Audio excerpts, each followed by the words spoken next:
Minasan, chapter 56 Record of Ragnarok telah rilis dengan judul Raja Lawan Raja, di mana sang raja dunia bawah akan berhadapan langsung dengan sang raja dari segala raja dalam pertarungan ronde ke-7. Tapi sebelum itu jangan lupa like, komen, dan subscribe ya. Oh iya, siapa tahu ada yang ingin berdonasi, silahkan klik link Saweria yang ada di deskripsi Minasan.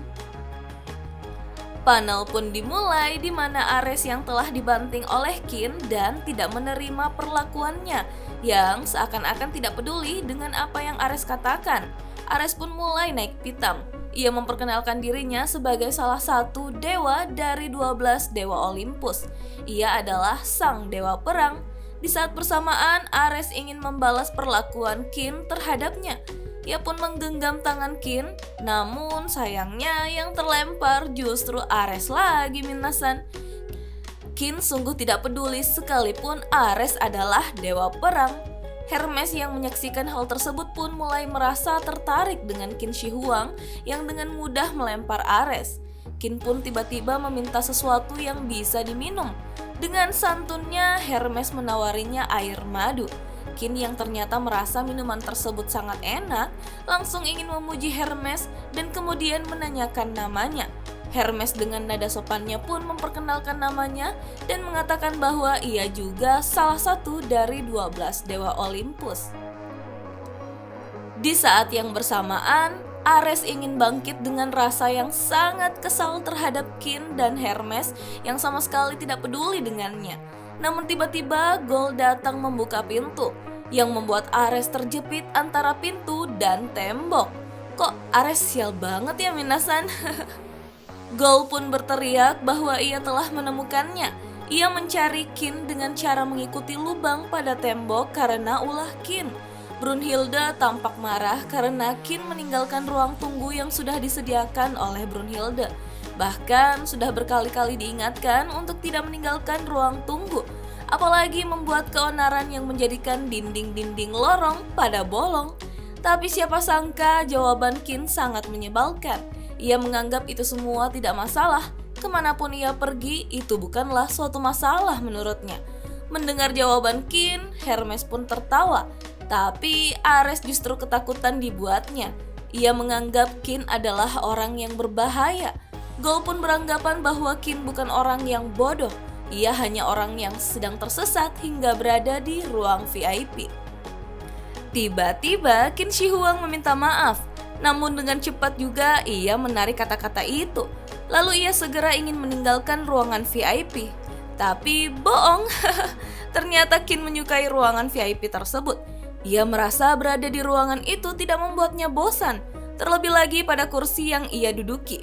Kursi tersebut adalah kursi milik Hades. Namun, Brunhilde langsung mengatakan bahwa petarung ronde ke-7 perwakilan umat manusia adalah Qin Shi Huang. Ares dan Hermes pun terkejut mendengarnya. Qin pun sangat antusias mendengar bahwa ia adalah petarung selanjutnya dan ternyata ia sudah lama menunggu momen tersebut. Ares pun menyadari bahwa ternyata orang yang telah membantingnya hingga 2 kali adalah lawan dari Hades. Brunhilde pun mengajak Qin untuk kembali ke ruang tunggu perwakilan umat manusia. Namun siapa sangka jawaban dari Qin lagi-lagi nyeleneh. Ia berkata bahwa kemanapun aku pergi, jalannya adalah denyut nadiku yang akan memanduku. Kita pun melihat obor di arena telah menyala.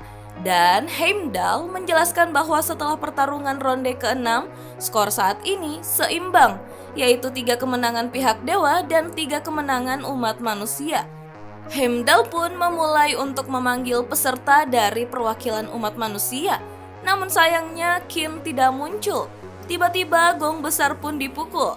Beberapa orang menerobos pintu masuk dewa dan berkumpul di depan ruang VIP.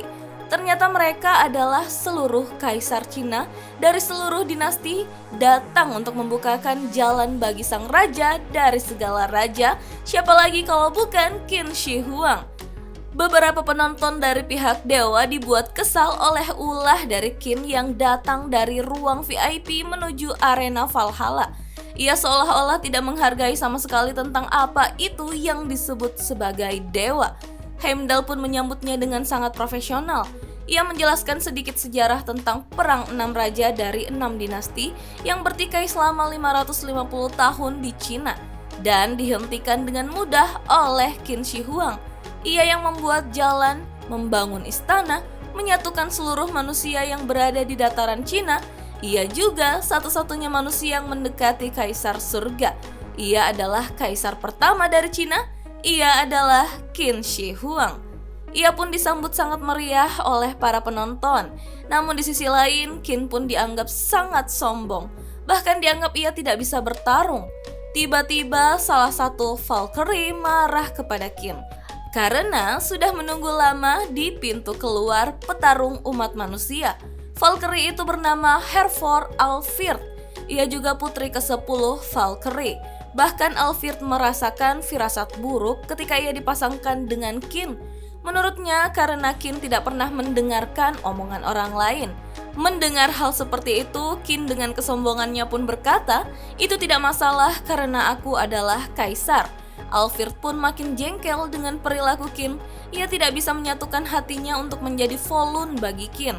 Tiba-tiba Qin Shi Huang menggendong Alfhild.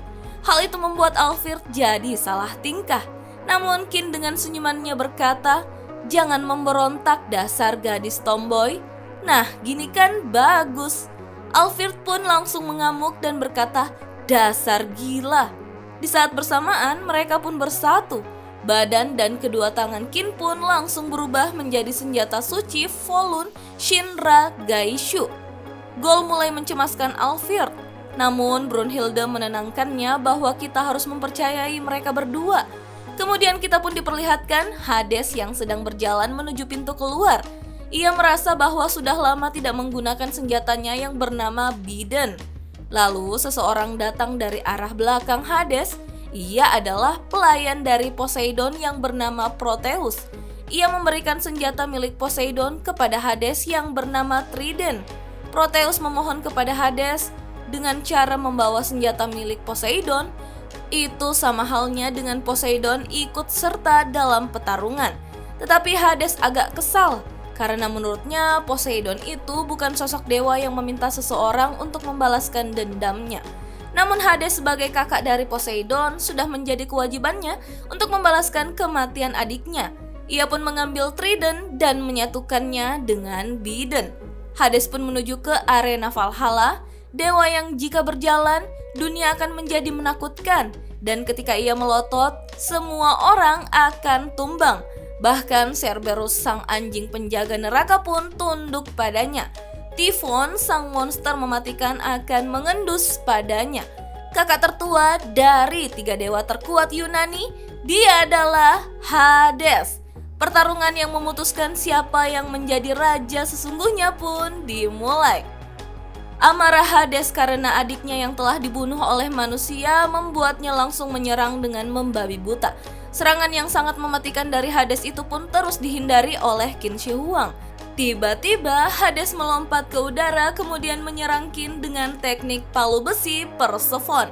Sekalipun Qin berhasil menghindari serangan tersebut dengan cara melompat ke belakang, ia tetap saja terkena pada bagian perut.